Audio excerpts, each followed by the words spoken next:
Hello and welcome here to the sideboard at SCG Orlando. My name is Ruben Bressler, and I am joined by two-time Legacy Open champion, Andrew Schneider. Andrew, thanks for joining me. No problem.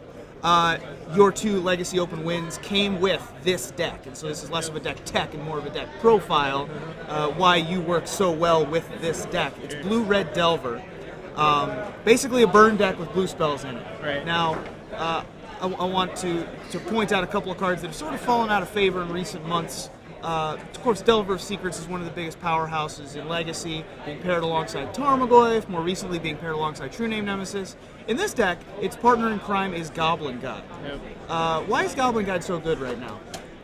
Well, he's I don't really know. He's not obviously he's not a better creature than True Name Nemesis. He's not a better creature than Stoneforge Mystic, but he costs 1 and he attacks right away. So him saying 4 damage on him for 1 red that's all we're in the market for. Yeah, absolutely, and especially with the downswing in the number of Baleful Strixes around. Yeah, that's not a fun card. And even less Tarmogoyfs too. So yeah. he usually can get in for more damage now than he did even a couple of months ago. Yeah. Another creature in this deck that people sort of fell away from once Deathrite Shaman got printed is Snapcaster Mage, which a lot of people consider to be possibly the most powerful card for Legacy printed in the last 5 years up until some of these newer cards were printed. But this deck makes great use of Snapcaster Mage. Yeah, I think we're the best Snapcaster deck, and like I've said that before. I think we make best use of them. Sure, you certainly have the most powerful things to snap back.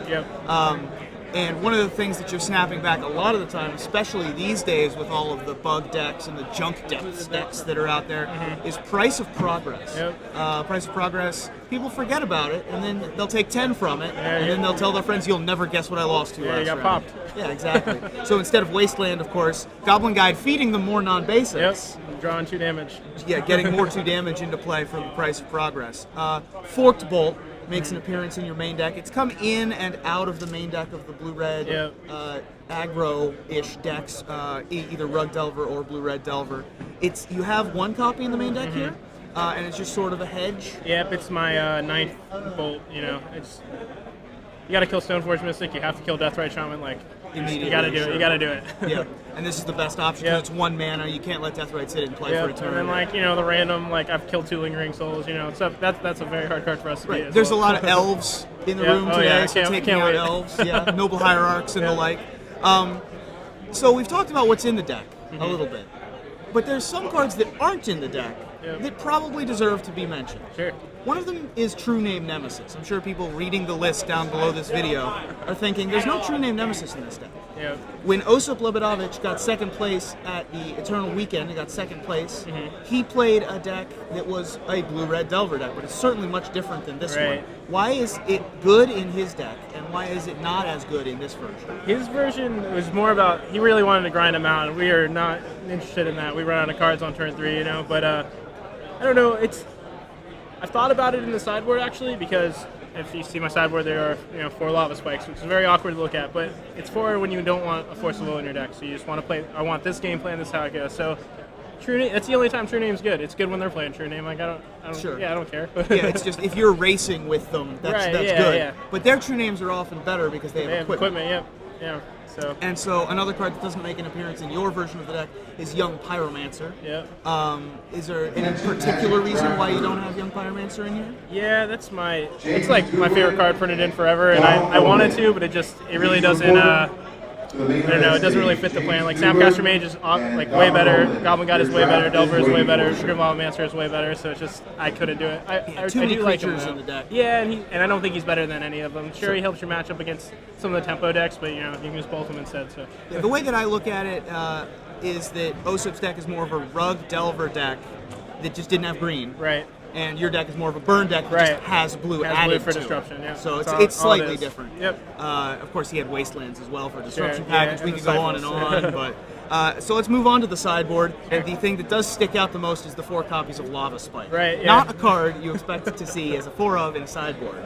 Talk to me about Lava Spike. It evolved from I was playing Submerges because Rug was my hardest matchup when I was learning to play this deck in Legacy, and it's still popular, but not like it was then. And I would play Submerge, and the Tarmogoyf go on top, they'd redraw it, and I'm like, yep, all right, I bought a turn, right? That's all I did. So one day I thought of it, all my friends made fun of me, and I started playing it, and it's exactly what I want. Anytime I want to take my Force of Wills out of my deck, I just want More More like I business. want more bolts to do what I want to do. I want to play that kind of game. I don't want to draw situational cards. So the first time I played with it, I played a tournament with it. I loved it. I think I lost to win it in my very first day playing it. I lost to win it in the Invitational with the Lava Spike sideboard. So that's when I was getting more confidence. Sure, in it. absolutely. Yeah, a lot of the danger of some sideboards is that you weaken your deck. You Right. sort of you water down the effect that your deck's trying to do. When adding Lava Spike, you're just adding more power to something you were already trying to do.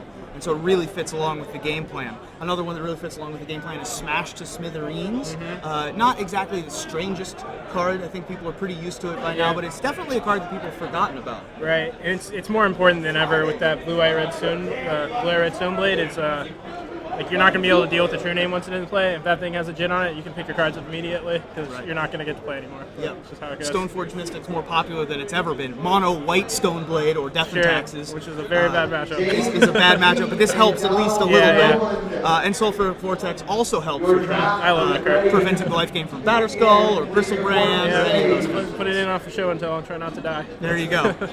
And your graveyard hate of choice is Surgical Extraction. Yep. Graveyard decks aren't as popular as they used to be, although this can serve double duty against not graveyard decks, just being a way to trip up opposing. Yeah, it's against like some of the combo decks, they shied away from Intuition, but you just have so many bad cards with like Boltingham's not that good in that matchup, so sometimes it's right to bring in Surgical.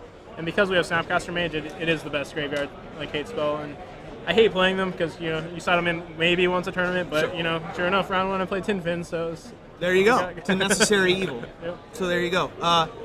Hunting your third Legacy Open win today, and you're already 3-0. How do you feel about the deck in this metagame? I play this when it's good and when it's bad, and I actually think it's really good right now because with all these True Name Nemesis decks, like they're casting that off of 3 non-basic lands. So that's my take on it right now. Most people are casting True Name Nemesis not in Merfolk. They're trying to put equipment on, trying to back it up with Swords to Plowshares and the like, and so a lot better for you. Well, this deck looks, every time I watch you play it, it's your deck in your hands. It's a ton of fun to watch. Thank you for joining me in the sideboard. Yeah, no problem. Appreciate it. All right, Andrew Schneider here at the sideboard of Star City Games Orlando, and we'll be back all day long for more coverage of the Legacy Open.